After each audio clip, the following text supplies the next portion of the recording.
Good morning everyone. आप लोगों को मेरी आवाज़ क्लियर है? सबको चेक कर लीजिए तो।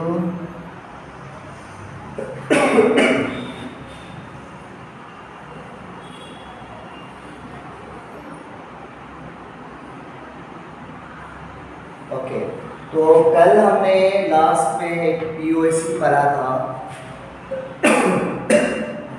वो आपको होमवर्क के लिए दिया था, आपने बनाया था, सॉल्व किया था उसे। एक बंदे ने भेजा था लेकिन उसे सही भेजा था, हमने देखा नहीं था। वो 44x4 सही किया हुआ था वो।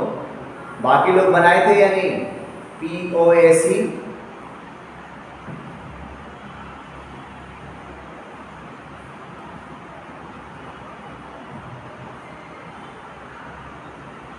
बोलो। तो होमवर्क दिए थे तो ट्राई किए आपने? नहीं बना तो फिर हमसे पूछना था ना। अनुष्का ने बनाया था, कितना आया था अनुष्का आंसर?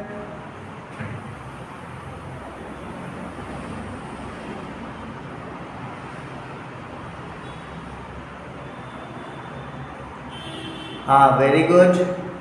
और बाकी लोग?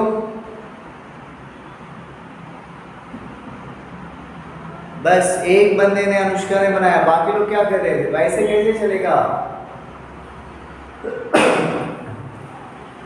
हाँ, तो शशांक कितने आए थे? भूमिका का भी सही आया है, शशांक का भी सही आया है। चलो, और आप लोग इतने सारे स्टूडेंट हैं, आंसर नहीं आ रहे। नहीं बनता है, इशू नहीं है। नहीं बनना इशू नहीं है। नहीं बनता है तो फिर टीचर से पूछने का है ना कि सर ये नहीं बना, तो ना हम फिर बताएंगे उसको। साक्षी का भी आया है, ठीक है। देखो, पीओएसी का मैं फिर से आपको, जो लोग नहीं बनाए थे फिर से ट्राई मारिएगा, और ना बनेगा तो फिर मेरे को बोलिएगा। उसका कंसेप्ट यही है कि उसमें क्या होना चाहिए, एटम जो है एक पर्टिकुलर एलिमेंट का कंजर्व रहता है ड्यूरिंग अ केमिकल रिएक्शन। मतलब ये हुआ कि उसे यूज कैसे करोगे। पीओएसी का सबसे अच्छा पहलू ये है कि इसे आप बैलेंस करने की जरूरत नहीं पड़ती है इसमें रिएक्शन को, एक बार। दूसरी चीज, लेकिन इसका डिमेरिट भी ये है कि इसमें अगर जिस एलिमेंट के बारे में पूछ रहा है, जिसके बारे में, और जिसमें दिया हुआ और जो दिया हुआ है, वो अगर दोनों रिएक्टेंट की तरफ है या वो फिर एक से ज्यादा एक कंपाउंड में है, तो फिर वहां पे कंफ्यूजन होगा। ये कंसेप्ट तभी यूज करोगे कि जो दिया है और जिसके बारे में पूछ रहा है, वो उसमें से एक एलिमेंट एक ही कंपाउंड में कंजर्व हो, एक तरफ रिएक्टेंट की तरफ और एक कंपाउंड है प्रोडक्ट की तरफ। अब एक से ज्यादा अगर होगा तो फिर वो कंफ्यूज कर जाओगे, तब ये मेथड यूज मत करना, ठीक है। चलो, तो फिर से ट्राई मारना इसको। तो आज हम लोग चलते हैं आगे। हमारा मोल कंसेप्ट का मेन टर्म जो है आप लोगों का बुक के हिसाब से खत्म हो गया है, लेकिन अब हम लोग दूसरा चीज थोड़ा सा पढ़ेंगे। इसमें हेडिंग डालिए concentration term. Concentration terms. Concentration term क्या है? ये वो टर्म है, टर्म्स जिसका यूज किया जाता है। टर्म्स लिखोगे आप लोग, समझाते हैं। Terms use to represent, terms use to represent the amount of solute and solvent in a solution. In a solution, किसी सॉल्यूशन में सॉल्यूट और सॉल्वेंट के अमाउंट को रिप्रेजेंट करने के लिए जो हम टर्म यूज करते हैं उसे हम क्या कहेंगे? Concentration terms. उसे क्या कहेंगे? कंसंट्रेशन टर्म्स, ठीक है।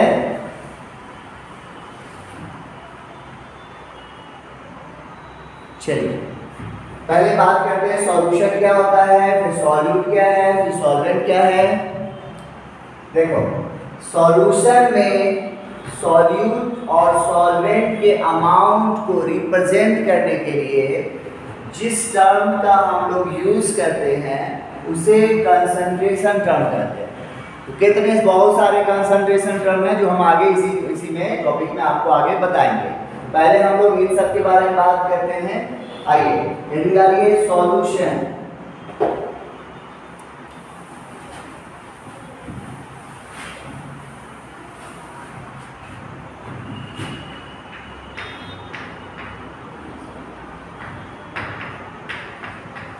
सॉल्यूशन। अब सॉल्यूशन क्या है, आपसे पूछा जाए कि सॉल्यूशन क्या है तो कोई बताएगा? जानते हो कोई?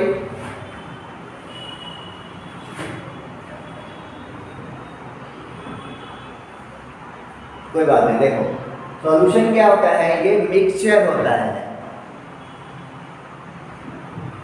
सिर्फ सॉल्यूट्स और सॉल्वेंट का मिक्सचर बोलने से नहीं होगा, सॉल्यूशन बोलते हैं होमोजीनियस मिक्सचर को। किसको? होमोजीनियस मिक्सचर दो तरह का होता है, एक होमोजीनियस और दूसरा होता है हेटेरोजीनियस। होमोजीनियस और हेटेरोजीनियस में क्या फर्क है? जैसे आप शुगर सॉल्यूशन बनाओ, यानी पानी में चीनी डाल दो, शुगर डाल दो और उसके बाद उसको मिला दो तो मीठा हो जाएगा। और फिर आप क्या करें, ऊपर से एक गिलास निकालें। जब आपने चीनी और पानी मिला के एक सॉल्यूशन तैयार कर लिया और आपने ऊपर से एक गिलास निकाला और पिया तो आपको हल्का मीठा नजर आया, लेकिन जब आप नीचे से निकाला तो ज्यादा मीठा नजर आया। ऐसा होता है क्या? बोलो, ऐसा होगा? ऊपर से हल्का कम मीठा लगेगा। यस बोल रहा है वैभव। ऐसा होता है? गलत है ना? ऐसा नहीं होता है। ऊपर से निकालोगे तो भी उतना ही मीठा मिलेगा जितना नीचे से निकालोगे।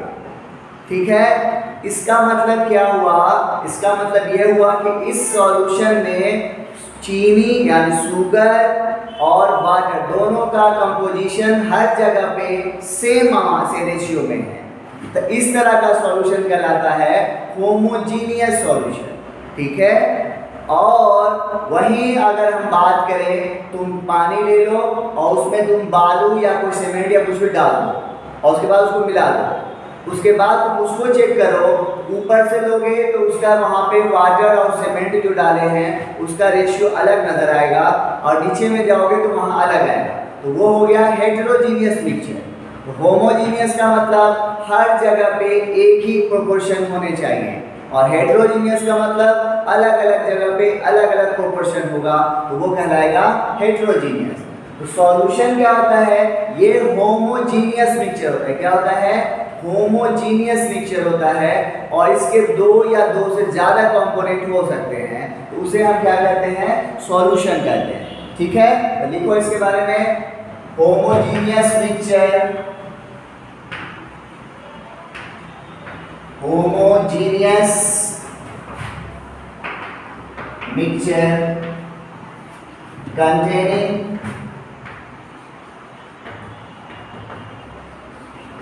containing two or more component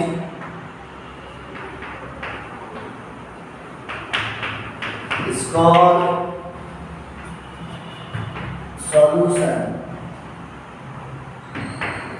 Homogeneous mixture containing two or more components is called solution. Okay? Solution clear है? अब हेडिंग डालिए binary solution.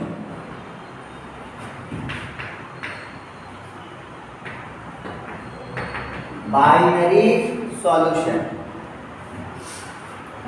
Binary solution. Binary solution क्या है? वो सॉल्यूशन जिसके सिर्फ दो कंपोनेंट होंगे। बाइनरी सॉल्यूशन क्या है?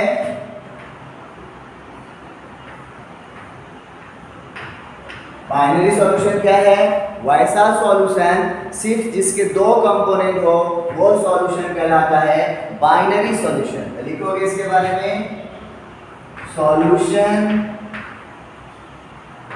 With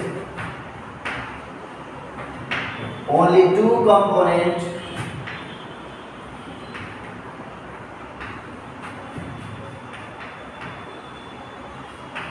is called binary solution.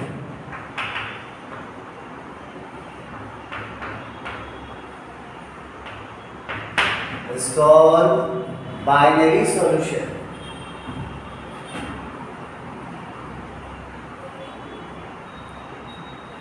Is called binary solution. Binary solution क्या है? वो सॉल्यूशन जिसके सिर्फ दो कंपोनेंट होंगे उसे हम कहेंगे बाइनरी सॉल्यूशन। क्लियर है सब यहां तक? चेक करो सबको ठीक है यहां तक? ओके, अब आइए, तो सॉल्यूशन हमें मालूम हो गया। अब सॉल्यूशन के दो कंपोनेंट हैं, कौन कौन? एक है सॉल्यूट और दूसरा है सॉल्वेंट। एक होता है सॉल्यूट और दूसरा होता है सॉल्वेंट। सॉल्यूट क्या होता है? ये प्रेजेंट होता है less amount, present in less amount, यानी सॉल्यूशन का वो कंपोनेंट जो लेस अमाउंट में होगा वो क्या कहलाएगा? सॉल्यूट कहलाएगा। और जो लार्ज अमाउंट में होगा, प्रेजेंट इन लार्ज अमाउंट, उसे हम क्या कहेंगे? सॉल्वेंट कहेंगे। सॉल्यूशन के कितने कंपोनेंट? दो कंपोनेंट, एक सॉल्यूट दूसरा सॉल्वेंट। सॉल्यूट क्या होगा? सॉल्यूशन का वो कंपोनेंट जो कम अमाउंट में होगा, और सॉल्वेंट क्या होगा? सॉल्यूशन का वो कंपोनेंट जो लार्ज अमाउंट में होगा। ठीक है? अब ये डिसाइड कैसे करोगे? ये तो मालूम हो गया कि कम अमाउंट वाला सॉल्यूट, लार्ज अमाउंट वाला सॉल्वेंट। तो कैसे करेंगे इस चीज को पता करेंगे, तो दिखाते हैं आपको, जल्दी से यहाँ पे नोट करो।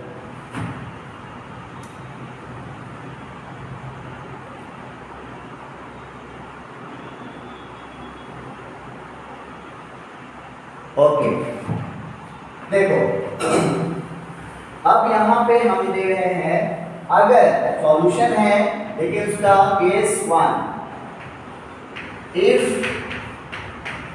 Physical state of solute and solvent is same। Physical state क्या है? सॉल्यूट और सॉल्वेंट का दोनों का फिजिकल स्टेट सेम है। तब क्या करेंगे हम? जैसे हमारे पास सपोज एग्जाम्पल हमने लिया है वाटर प्लस अल्कोहल। क्या है? वाटर लिया है और अल्कोहल का लिया है। ये आपको क्या मिल गया? सॉल्यूशन बन गया ये। और दोनों का फिजिकल स्टेट क्या है? लिक्विड है ना। वाटर प्लस अल्कोहल दोनों क्या है? लिक्विड है इनके फिजिकल स्टेट। मान लो एक बार फर्स्ट टाइम हमने इसमें लिया है 200 ml वाटर और अल्कोहल लिया है 50 ml। यहाँ पे हम लोग क्या कर रहे हैं? सॉल्यूशन में फिजिकल स्टेट दोनों, सॉल्यूट का भी और सॉल्वेंट का, दोनों का फिजिकल स्टेट सेम है। तो 200 ml हमने वाटर लिया, अल्कोहल कितना लिया? 50 ml। तो सॉल्यूशन कितना बन गया? 250 ml। यहाँ तक तो ठीक है। अब यहाँ पे सॉल्यूट कौन होगा और सॉल्वेंट कौन होगा? तो दोनों में कम अमाउंट में कौन है? ये वाला। ये क्या हो गया? सॉल्यूट। और ये कौन हो गया? सॉल्वेंट। है ना। अब यही चीज को पलट दो, अब हमने वाटर को लिया है 50 ml और ये लिया है 200 ml। तो ऑब्वियसली देखो ये दोनों जो है ये शुरू का कंडीशन है, जब लोग शराब पीना शुरू करते हैं ना तो यही कंडीशन होती है, थोड़ा सा अल्कोहल डालते हैं, पानी ज़्यादा पीते हैं और पीते पीते जब वो पियक्कर बन जाते हैं, बेवड़े बोलते हैं उसको, तब क्या होता है, पानी कम अल्कोहल ज़्यादा। तो इस कंडीशन में ये क्या हो गया, सॉल्वेंट, और ये क्या हो गया, सॉल्यूट। क्लियर है सबको? देखो तो कोई दिक्कत है यहाँ पे किसी को भी? तुम लोगों में से किसी ने लिया है क्या ये अल्कोहल?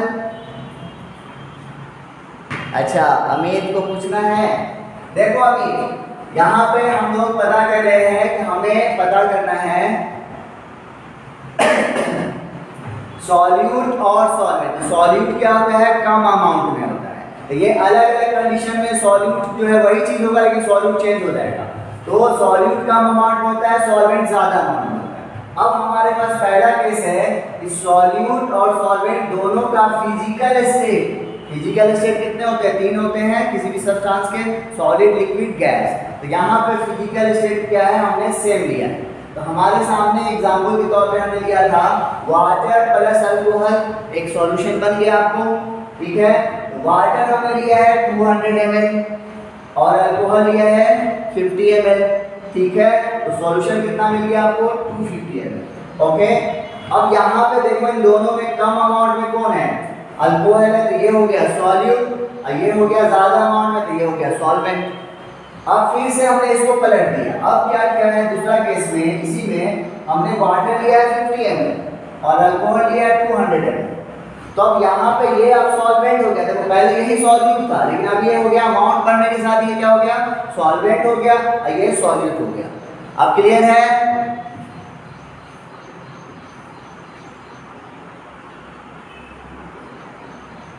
ओके चलिए, तो पहला केस क्लियर हो गया। नाउ केस नंबर 2, इफ लिखोगे case 2,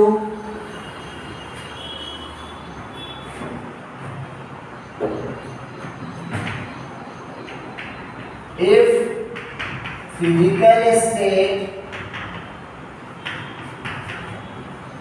of solute and solvent, physical state of solute and solvent are different, then physical state of solution determine the solvent, then physical state of solution determine the solvent। अब हमारे पास दूसरा case है कि solute और solvent का physical state अलग अलग है, ठीक है। तब इस केस में सॉल्यूशन का जो फिजिकल स्टेट होगा वही बताएगा कि सॉल्वेंट कौन है, ठीक है। जब फिजिकल स्टेट सॉल्यूट और सॉल्वेंट के अलग अलग होंगे तो इस कंडीशन में सॉल्यूशन का फिजिकल स्टेट आपको ये बता देगा कि सॉल्वेंट इनमें से कौन है। कैसे, वो एग्जांपल से हम आपको समझाते हैं, यहां तक नोट करूं।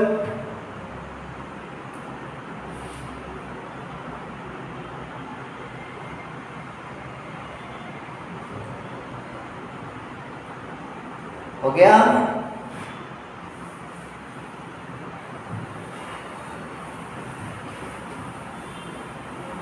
जैसे एग्जाम्पल के तौर पे हमने लिया है शुगर सॉल्यूशन, क्या लिया है, शुगर सॉल्यूशन।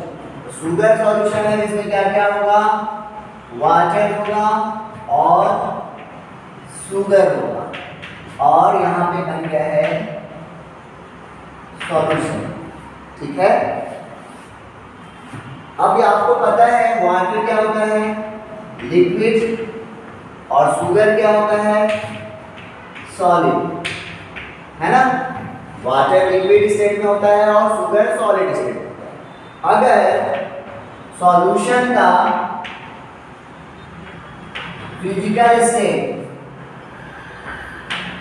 लिक्विड है, अगर सॉल्यूशन का फिजिकल स्टेट लिक्विड है तो वाटर इसमें, इन दोनों में सॉल्वेंट कौन होगा, हाँ कौन होगा, ये हो जाएगा सॉल्वेंट, क्योंकि ये लिक्विड है और वाटर भी लिक्विड है, तो ये क्या होगा, सॉल्यूट।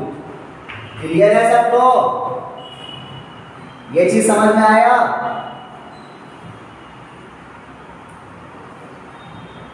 ओके, यहीं फिर हमने सॉल्यूशन है और इसका इस बार सॉलिड है, तब कौन होगा सॉल्यूट और कौन होगा सॉल्वेंट। ठीक है, मैं बार रिपीट कर रहा हूं। देखो हम लोगों ने दूसरा क्या लिया है, केस 2, जब फिजिकल स्टेट अलग अलग हो तो सॉल्यूशन का फिजिकल स्टेट आपको बता देगा कि उस सॉल्यूशन में सॉल्वेंट कौन है। सॉल्यूशन का फिजिकल स्टेट जो होगा वही बताएगा कि सॉल्वेंट कौन है। तो पहला केस हमने यहाँ पे लिया है शुगर सॉल्यूशन एग्जांपल के तौर पे। तो शुगर सॉल्यूशन में क्या होगा, वाटर होगा प्लस शुगर होगा, सॉल्यूशन तैयार हो गया। वाटर का फिजिकल स्टेट लिक्विड, शुगर का सॉलिड, है ना। अब आइए पहला केस में हमारे पास जो सॉल्यूशन आया था वो लिक्विड सॉल्यूशन बना। क्या बना, लिक्विड सॉल्यूशन। तो इन दोनों में लिक्विड कौन है, वाटर लिक्विड है, इसका मतलब यहाँ पे इस केस में सॉल्वेंट कौन हुआ, वाटर हुआ, और शुगर कौन हुआ, सॉल्यूट हुआ। अब दूसरा केस में सॉल्यूशन आपका सॉलिड है, तब बताओ कौन होगा वैभव।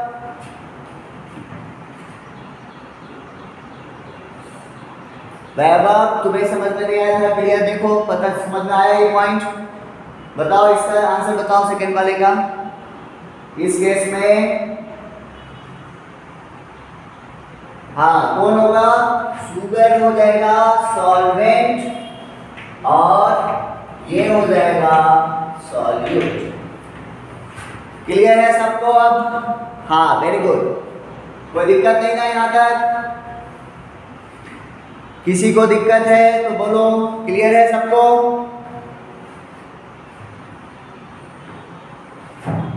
ओके चलिए तब आगे नोट करके एक पॉइंट लिखोगे,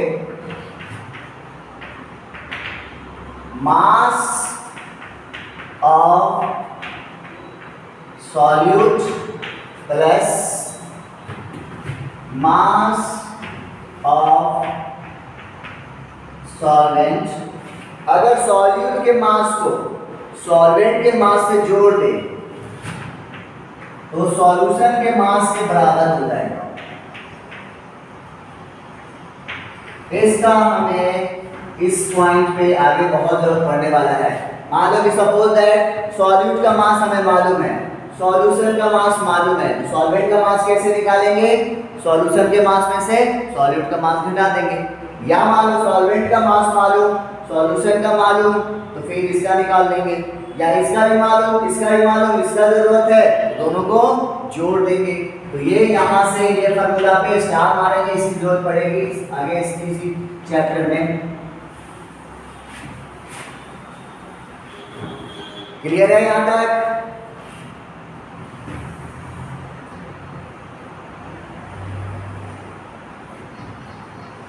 चलो अब आ जाओ, हम लोग शुरू करते हैं कंसंट्रेशन टर्म क्या क्या है। तो आप लोगों ने बहुत सारे ने कप सिरप या कोई भी सिरप जरूर पिया होगा, लिक्विड मेडिसिन, है ना। तो कभी कभी उसके कंपोजिशन को देखा है, कंपोजिशन पे नजर डाले हो, लिक्विड के कंपोजिशन पे देखे हो, वहां पर दिखता होगा आपको हाँ, वहां पे परसेंटेज सब लिखा होगा, percentage weight by volume, percentage volume by volume, percentage weight by wait, वो सब जो लिखा होगा उसका क्या मीनिंग है, तो वही चीज सब हम लोग अब सीखने वाले हैं। ठीक है, तो पहला है हमारे पास percentage weight by weight, percentage mass by mass, या परसेंटेज वेट बाय वेट,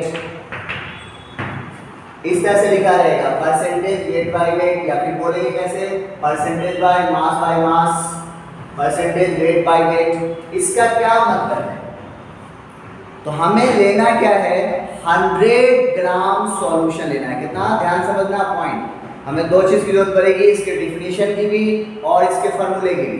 पहले हम डिफिनीशन पे आते हैं।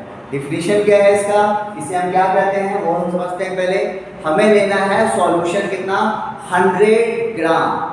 100 ग्राम सॉल्यूशन में सॉल्यूट का कितना ग्राम मौजूद है, 100 ग्राम सॉल्यूशन में सॉल्यूट का कितना ग्राम प्रेजेंट है, उसे ही हम लोग कहते हैं परसेंटेज मास बाय मास या परसेंटेज वेट बाय वेट। समझ में आया? आपको लिखो इसके बारे में, amount of solute in gram, amount of solute in gram present in 100 gram of solution, amount of solute in gram present in 100 gram of solution, उसे हम क्या कहेंगे, परसेंटेज वेट बाय वेट या फिर परसेंटेज मास बाय मास। ठीक है, अब ये तो हो गया इसका डेफिनेशन, लेकिन इसे हमें कैलकुलेट कैसे करना होगा, मैथमेटिकली हमको जाना पड़ेगा। तो कैसे करेंगे, तो परसेंटेज वेट बाय वेट, यहां पे क्या चाहिए होगा, अमाउंट ऑफ सॉल्यूट जरूर करेगा, लेकिन किसमें, इन ग्राम। इसको फिर डिवाइड करोगे किससे, अमाउंट ऑफ सॉल्यूशन से, वो भी किसमें होना चाहिए, ग्राम में, और फिर इसको 100 से मल्टीप्लाई कर दोगे, आपको क्या मिल जाएगा, परसेंटेज वेट बाय वेट। यानी ये कैलकुलेट करने के लिए हमें क्या क्या चाहिए, सॉल्यूट का अमाउंट किसमें, ग्राम में, सॉल्यूशन का अमाउंट किसमें, ग्राम में, एंड देन फिर 100 से मल्टीप्लाई करोगे, ये निकल जाएगा। ठीक है, चलो जल्दी से इसे नोट कर लेंगे, इसको एग्जाम्पल से और समझ में आ जाएगा। थोड़ा सा ये समझाते हैं।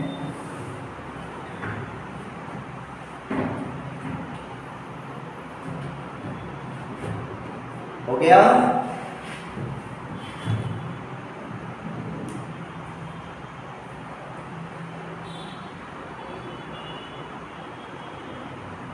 ओके, अब इसको एग्जाम्पल से समझो कि कहीं पर वो लिखा है तो उसका क्या मीनिंग है और फिर इसके क्वेश्चन कैसे सॉल्व करें। जैसे हमारे सपोज दैट हमारे पास लिखा हुआ है 40% wait by wait NaOH solution. क्या लिखा है, 40% wait by wait NaOH solution. देखो सॉल्यूशन के दो कंपोनेंट, एक सॉल्यूट और दूसरा सॉल्वेंट। सॉल्वेंट के तौर पे generally, not always, generally water use होता है। नोट करके नीचे एक पॉइंट लिखोगे, जनरली वाटर यूज एज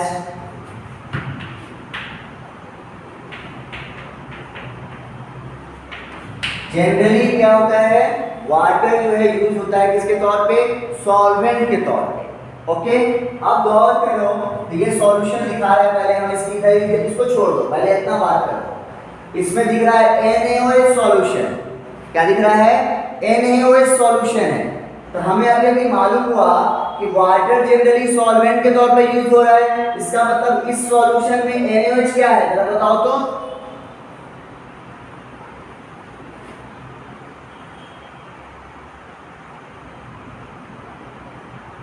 हाँ, वेरी गुड शांतानु। हाँ, क्या है, जब वाटर जनरली सॉल्वेंट, जनरली क्या बोल रहा हूँ, जब अगर दूसरा चीज सॉल्वेंट के तौर पर यूज होगा तो वो क्वेश्चन में लिखेगा ये बात को, ठीक है। अगर कुछ नहीं बोल रहा है इसका मतलब वहां पे सॉल्वेंट के तौर पे वाटर यूज हुआ है, ठीक है। अब हमको इसका मीनिंग समझना है, इसकी हमें बहुत जरूरत पड़ने वाली है। इसका मीनिंग समझोगे कि 40% wait by wait NaOH solution है, इसका मीनिंग क्या है, इससे हमें क्या डेटा मिलेगा। तो मीनिंग क्या है, देखो सबसे पहले यहां से जो आपको मिला है मास ऑफ NaOH कितना, 40 ग्राम। यहां देखो क्या लिखा था, 40% वेट बाय वेट, तो हमें यहां से क्या मिल गया, मास ऑफ NaOH मिल गया। ये 40 क्या आ गया, हमको 40 ग्राम आ गया, किसका, NaOH का। एक चीज मिला, दूसरा चीज क्या मिलेगा यहां से, मास ऑफ सॉल्यूशन कितना, 100 ग्राम। यानी यहां से इतनी जो ये इतना पॉइंट लिखा, इससे हमें दो डेटा मिल गया। क्या क्या मिल गया कि NaOH का मास जो इस सॉल्यूशन में कितना है, 40 ग्राम, और सॉल्यूशन का मास है 100 ग्राम। तो सॉल्वेंट जो वाटर के तौर पे यूज हुआ है उसका मास कितना होगा, जरा बताओ तो।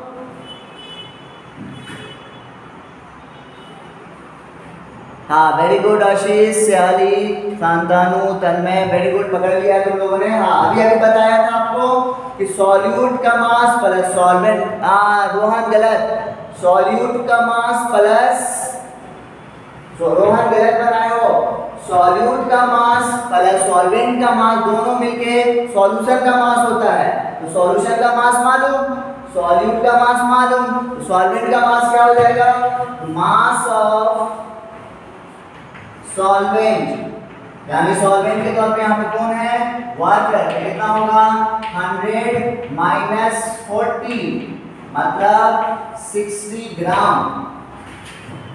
देखो तो सबको क्लियर है, किसी को डाउट है इस पॉइंट में तो पूछ लो। ये समझ में आया इसका मीनिंग,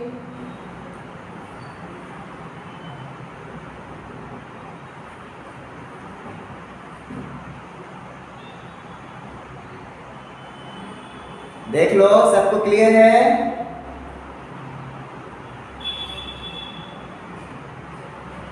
तो जल्दी से आप लोग करो तो।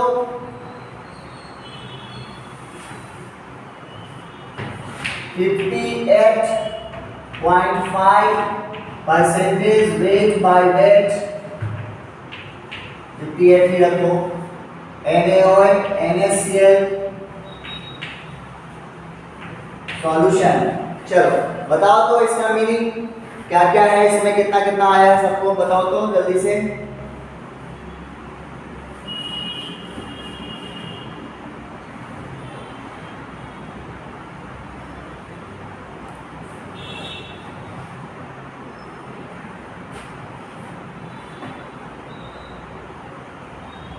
आशीष 58 है, 58.5 नहीं है।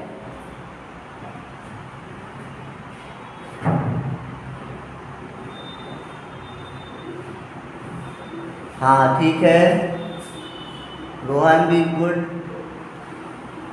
चलो सब लोग जल्दी से बताओ इसको। सॉल्वेंट, हाँ सही जा रहा है, सही है सबका, हाँ वेरी गुड, पॉइंट पकड़ लिया तुम लोग। तो इस केस में NaOH की जगह पे क्या है, NaCl, यहाँ पे क्या हो जाएगा, मास ऑफ NaCl कितना, 58 ग्राम, और सॉल्यूशन का मास उतना ही होगा, और सॉल्वेंट का मास हो जाएगा 100 माइनस 58। होगा 42 ग्राम। देखो तो सबका आए थे, कोई है जिसको ये मीनिंग समझ में नहीं आया है? देखो तो सबको क्लियर है?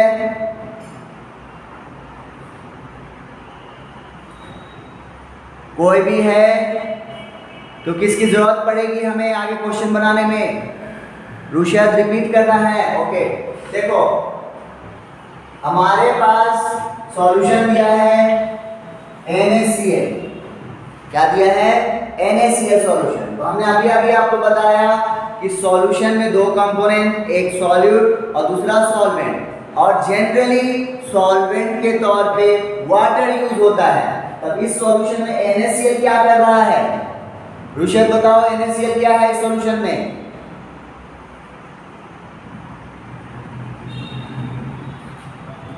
बोलो। इस सॉल्यूशन में NaCl क्या है? सॉल्यूट है या सॉल्वेंट है? कुछ तो बोलो।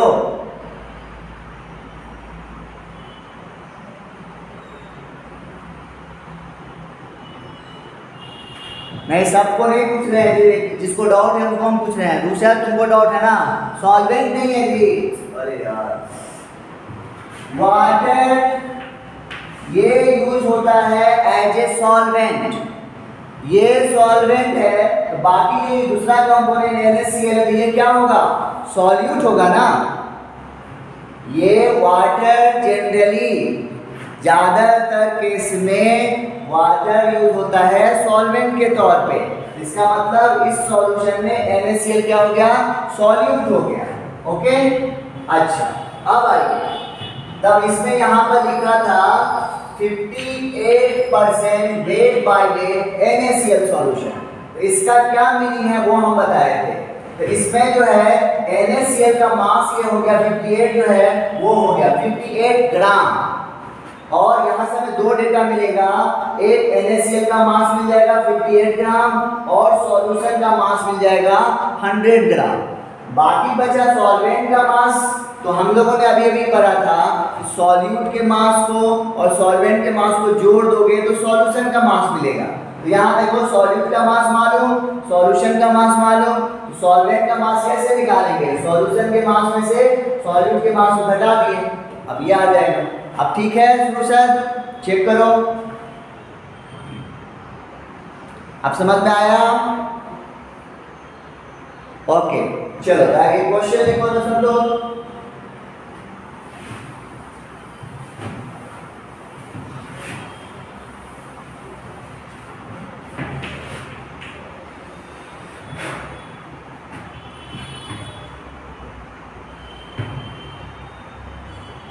देखो 20 ग्राम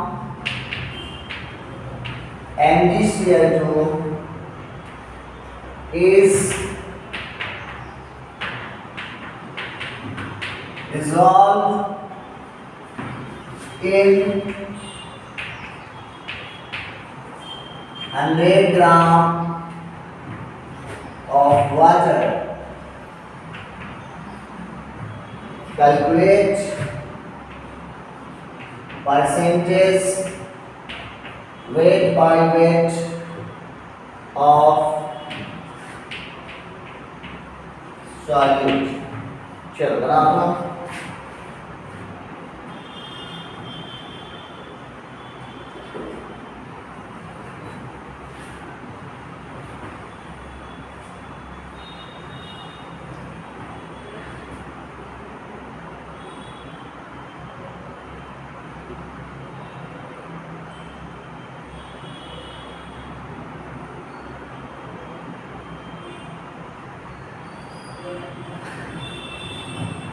हाँ आशीष, वेरी गुड।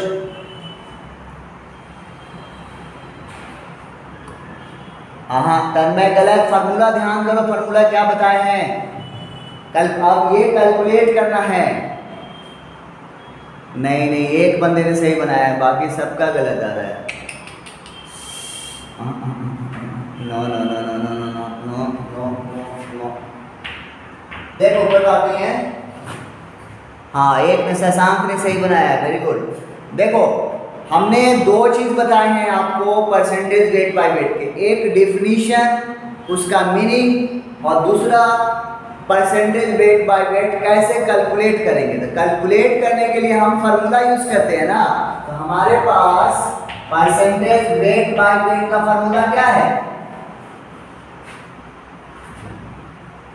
हाँ अभी भी गलत, इसका फार्मूला देखो क्या है, अमाउंट ऑफ सॉल्यूट। हाँ Anay very good, amount of solute. यहाँ पर देखो ये क्या हुआ, सॉल्यूट हुआ, तो यहाँ लिखो 20 ग्राम में है ये।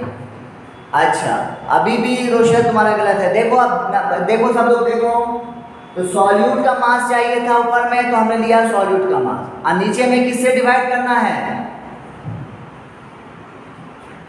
100 बाय से। रोहन हाँ सही है तुम्हारा, नीचे में सॉल्यूशन के मास से हमें करना है। सॉल्यूट ये है, सॉल्वेंट ये है, तो सॉल्यूशन का मास कितना होगा,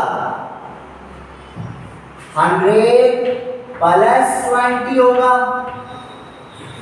और इंटू 100 करोगे, तो इस तरह से 20 अपॉन 120 इंटू 100, तो 20 से ये 6 टाइम घटेगा, यह रहेगा 16.6।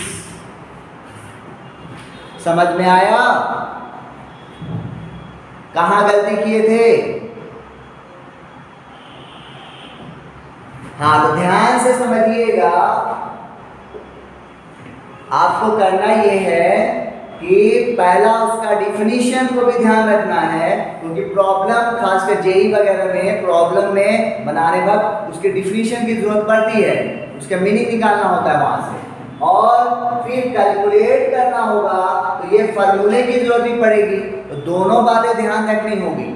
हम लोगों ने क्या पढ़ा भी, percentage weight by weight. Percentage weight by wait है क्या, तो हमें लेना होता है 100 ग्राम सॉल्यूशन, और 100 ग्राम सॉल्यूशन में सॉल्यूट का कितना अमाउंट है उसे ही हम लोग कहते हैं परसेंटेज वेट बाय वेट। ठीक है, और फिर इसे कैलकुलेट करते हैं कैसे, तो कैलकुलेट करने के लिए हमें चाहिए होता है उसका फार्मूला। उसका फार्मूला क्या है हमारे पास, तो परसेंटेज वेट बाय वेट बराबर इक्वल टू क्या लिखेंगे, अमाउंट ऑफ सॉल्यूट, लेकिन किसमें, इन ग्राम। उसके बाद फिर उसको डिवाइड करेंगे किससे, अमाउंट ऑफ सॉल्यूशन से, नॉट सॉल्वेंट से, अमाउंट ऑफ सॉल्यूशन से, और फिर यहाँ पे 100 से मल्टीप्लाई करेंगे, क्योंकि हम लोग परसेंटेज निकाल रहे हैं। ठीक है, एंड देन जो वैल्यू आएगा वो आपका आंसर होगा। दो चीज। तीसरा, जनरली सॉल्वेंट के तौर पे वाटर यूज होता है, कहीं कहीं पे दूसरा चीज अगर यूज होगा तो वो क्वेश्चन में लिखेगा कि सॉल्वेंट के तौर पे ये फला चीज यूज हो रहा है। ठीक है, चलिए तो आज हम इसको यहीं रखते हैं, कल हम लोग अगला कंसंट्रेशन टर्म्स हम देखेंगे। तो आपका काम ये है कि अब तक जो पीछे पढ़ाई हो गई है उन सबके रिलेटेड क्वेश्चन आपके स्टेट बोर्ड के बुक हैं, उसमें से झूठ के जितने भी क्वेश्चन सबको बना जाइए। फिर इंट्रेंस बुक के लिए हमने आपको क्वेश्चन बुक बैंक खरीदने के लिए बोला था, उसे आप खरीद लीजिए और उसे बनाइए। जितना बनाइएगा उतना हाथ साफ होगा, उतनी स्पीड बढ़ेगी आपकी। नहीं बनाइएगा तो लिमिट रह जाइएगा, इतने पर रुक जाइएगा। तो अगर आप चाहते हो कि आगे अच्छा एंट्रेंस पास करना है तो अपने से खुद से भी क्वेश्चन बनाइए। जरूरी नहीं है टीचर होमवर्क दे, आप बच्चे नहीं हो, आप बड़े हो गए हो, तो ये एंट्रेंस के लिए होमवर्क नहीं दिया जाता है, आपको खुद करना है। लिमिट नहीं होता है इसमें, जितना बनाओगे उतना अच्छा। ठीक है, तो ये आप लोग कीजिए। अब तक जितना पीछे पढ़ाई हो चुकी है इससे रिलेटेड क्वेश्चन सबको बनाइए फटाफट। चलो फिर मिलते हैं कल अगले क्लास में। Okay, thank you.